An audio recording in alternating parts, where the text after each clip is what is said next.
a greenhouse effect, how the radiation balance works. We know that if these change, the expectation is, and it's not expectation, it's measurable, this part of the energy balance changes. We look in the past, we know that there's dynamic variability in the system, we know that there's been changes in these two elements, including a change in temperature. So clearly, one is related to the other, and that change in radiation balance is realizing itself in a change in planetary temperature change based on a radiation balance.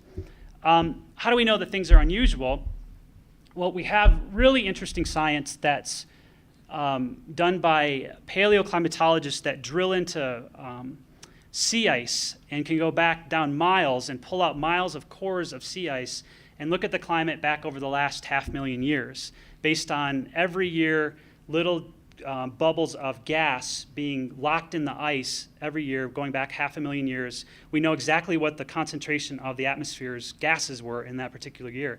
We can do this all over the world. Amazing, amazing stuff. We're able to look at the world in ways we've never been able to look at it before. But this is just a 10,000 year graph here. This is carbon dioxide changes over the last 10,000 years. This is methane changes, and this is nitrous oxide changes. And these little numbers over here are what we call radiative forcing, and that's just simply the amount of extra energy that it puts into the atmosphere based on the change in the concentration, right? So positive numbers in radiative forcing indicate an additional warming, downward warming component to the atmosphere. Okay, just another line of time series here. CO2 concentrations, this is global temperature and carbon dioxide. Again, this is not enough. It's just correlative at this point. But again, if you put it together with past changes or understanding of the radiation balance and the expectation, if you change those greenhouse gases, you'd see a temperature change, and then you plot them together, that then gives you more of evidence that the system is behaving based on your conceptual model correctly.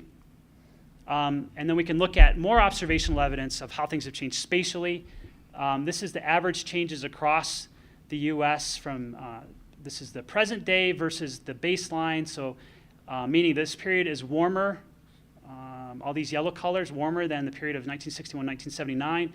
And it's kind of modeled across the US, but if you notice here, the Southwest is very clearly warmer now than it was. And we see that pretty consistent across the record. Again, precipitation, if you remember, is not trendy. And I mean that in I guess a couple different ways. It doesn't have long-term trend. It has variability that varies on decades. Okay, and that's driven again by El Nino and Southern oscillations. So you see really strange patterns across the US because there isn't really any place that's getting consistently dry or consistently wet over a long period of time. It's just bobbing all over the place. The Southeast has been interesting. It's gone from being very wet to very dry to very dry, no, wet, dry. It's dry again, it was wet. Okay, and it's gone that back and forth. We've done the same, okay? The Pacific Northwest has done the same. The Northeast is actually interesting. It's getting wetter, wetter, wetter, wetter, wetter, and wetter. They're seeing more and more extreme events, which if you really back up, you could see why, based on extra energy in the atmosphere.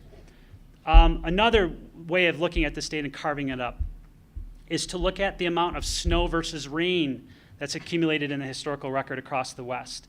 These little circles are at places that have now, between 1949 and 2004, they're observing more rain observations during the wintertime than snow observations during the wintertime. Okay, so that is another. So if precip is kind of bobbing back and forth, but it's getting warmer, you'd expect to see snow levels changing on average. Any given year is going to be hanging out by itself. So climate is not about any given year. Climate's about a lot of data, long-term record. This is important because you see a pretty clear signal across most of the West that most places are shifting towards more rain. What is the biggest reservoir system in the United States? It's not dams, it's snowpack, right? We are geared up and designed to manage snowpack in the western US. If climate doesn't cooperate in maintaining snowpack, we don't have a backup. We don't have a backup plan for that part of it. Okay, and then this idea of vegetation change, this is, again, kind of a complicated graphic, but I just want to orient you to these two stripes here, and these are a series of researchers, many in Arizona, New Mexico, agency scientists, talking about the pinyon juniper die-off that occurred across Arizona, primarily with the 2002 drought, was looking at and comparing the 1950s drought to the more recent drought. And the point of this figure in particular is that the more recent drought was actually warmer than the past drought, but not quite as dry. So again, going back to that idea that the 50s drought was cooler but drier, the more recent drought was warmer but wetter. They have equivalent impacts because higher amounts of evapotranspiration in a warmer climate drive more arid conditions. And again, I think that the biggest issue for the Southwest in particular is it's really the biggest impact of warming temperatures is going to be on vegetation. And it's going to be on trees as the first line of impacts. And we're already seeing it, which was part of this, the point of this study done even 7 years ago. Okay, so climate change modeling and projections. I want to spend any time on that. I want to just look at this particular graph. And again, this idea of its weight of evidence, lots of different threads.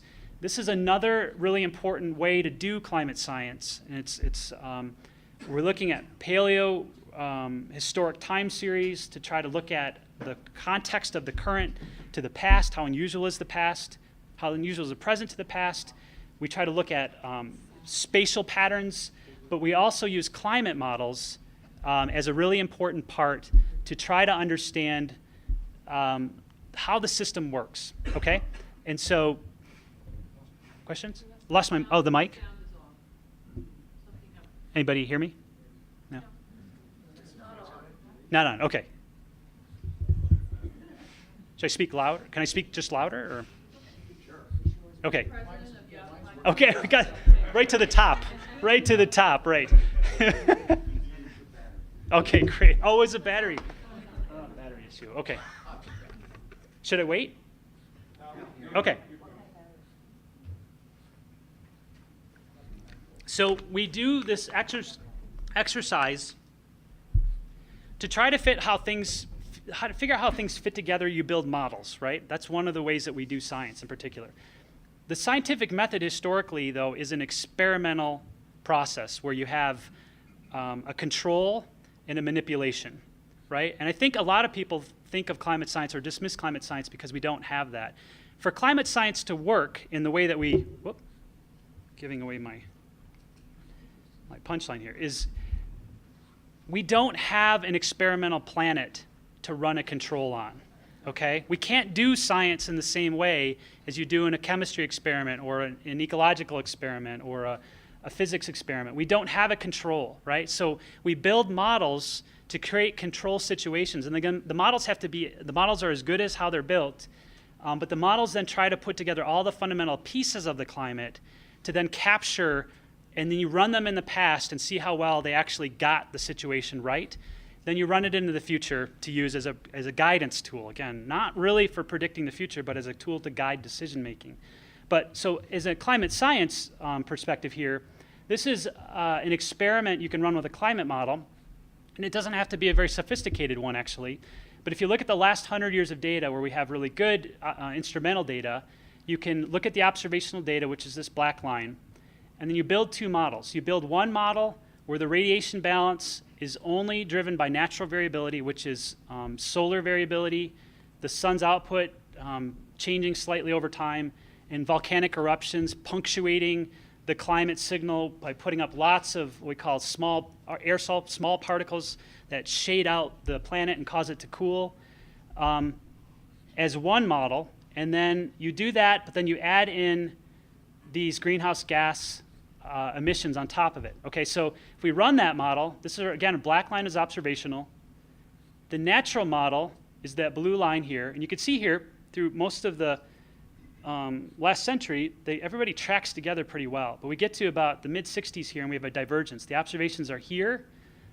The model without greenhouse gas changes is here. The model with greenhouse gas changes is here. Again, so the model here tells us to get the story right with observational data, we have to have that extra radiative component in the atmosphere to actually model the climate system correctly, right? So again, this is weight of evidence, right? No single thing is deterministic on its own. It's about using all this information together to put together a story about how we think things work and where we think things are going. So if you use this information from a projection standpoint, we can do things like tweak these parameters, and then run them for 100 years into the future. So if we change the greenhouse gas emissions to a lower scenario, meaning that they sort of taper off or they level out, you get this much warming across the US, which is about 2 degrees Fahrenheit on average by mid-century. By late century, the interior part of the country is up around 5 degrees warmer on average over the annual cycle. This pattern here, if you remember back to your geography class, is a continental pattern. So places that are away from oceans can warm up faster, and they also cool down faster. So they're under the influence of continentality, what we call, more heavily. Under higher emission scenario, you get more warming. So everybody is now, by mid-century, 4 degrees Fahrenheit, and then by late century, we're up to 8 to 10 degrees Fahrenheit above average warmer, right? And so that's climate, right? So your annual signal is still going to be punctuated by freezing events and snow, but your hottest days are hotter, and on average, most of your days are warmer than they were before. Weather is still weather, climate is still climate. Okay, precipitation projections become kind of interesting too. This is a real argument in this climate science community. We're still sorting out. Models don't do very good with precipitation because precip is really, really hard to model. But on average, what you're finding in the models is what they are agreeing upon is that there's this expectation that the winter, okay, so you can see here, this is wintertime jet stream weather system. So the jet stream is whipping across the US. It's what you're looking for when you're looking at your weather in the wintertime. It starts to park itself further north in the winter and spring and makes less, it visits the southwest less in the wintertime because the jet stream is lifted north following the cold air in the planet. That's what drives the jet stream. The summer is a complete toss-up. We have no idea how the summer is going to change into the future because the monsoon is so complicated going forward. And the same with fall. Errant tropical storms, we don't see them 2 weeks ahead of time. We just don't have any idea how that'll change into the future. Again, but that's not a good way to plan on, right? On these really high episodic transient events. Okay, so I'm wrapping up here. These again, we don't have the real fine scale data for these again. And again, these are not to tell you exactly what's going to happen. It's just to give you an indication of the models are suggesting as far as changes based on emission trajectories. These colors right here are the change in frost days across the globe, and red means less, right? So everybody who has frost days gets less of them, right? Doesn't mean they go away completely, just means they get to be less. That's what these lines are indicating. This is below, it means less. This means more heat waves. You can see this little bullseye across the southwest here, an indication of many more extreme heat wave events, which is how we actually get to our increase in temperature here, so those really hot punctuated events. And then growing seasons actually do get longer in many locations too, which is a potential positive if you can take advantage of the situation if you have the water to actually grow something.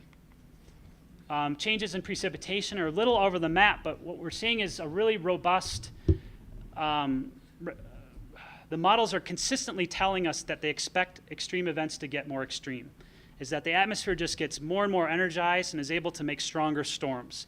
Stronger storms are able to put down more extreme events, and that's where the trend in precipitation in the northeast United States seems to be really consistent with that. They've had many more 100-year flooding events in the last 10 years than they had in the last 100 years. So you see this ramp up in precipitation intensity globally at much higher latitudes. We're kind of at a wash right here, but still above. And again, it's because they don't get the monsoon right. If they got the monsoon right, that would actually change. And then the number of dry days, this is the drought signal sort of emerging across the middle bands of the planet. Okay, and again, I already made this point earlier, but warmer conditions, even under the same amount of precipitation, indicate drier conditions. And this is especially important to sort of shallow soil water resources that plants take part in, and primarily trees. I think trees are really in trouble across the West based on this drying condition.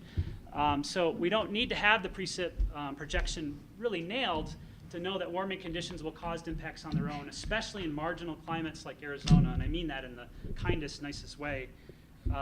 That it's a tough place to make go in, warmer conditions don't really help that along too much. This doesn't really tell you anything new. It's just basically you can fit a trend line. You see drier conditions across the upper and lower basin soil moisture-wise.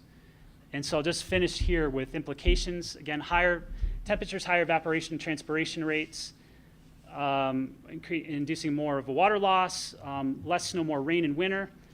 On average, again, climatologically, we're going to continue to have freeze events like we had in February. It'll continue to snow. It's just how and where that water gets moved around. That's the real complicated thing that I can't tell you, and I'm not a hydrologist, and that's where this becomes a really interdisciplinary problem. Is it's probably not as simple as portraying it from the. Once it hits the ground, I lose control of it, right? I'm a climatologist, right? Where it goes after that, you guys have to sort of argue that out. But these higher temperatures do have implications on how much of that actually gets put into the system. Precip, lower confidence, higher temperatures, increasing variability, more flooding, and intervening drought periods. And just leave you with a couple of projects that I'm working on. Southwest Climate Change Network has a lot of this information I presented today. It's part of the climate assessment for the Southwest that I work with. And I'm also part of a e-extension community of practice on forests and climate. And thanks very much. It was really fun talking with you.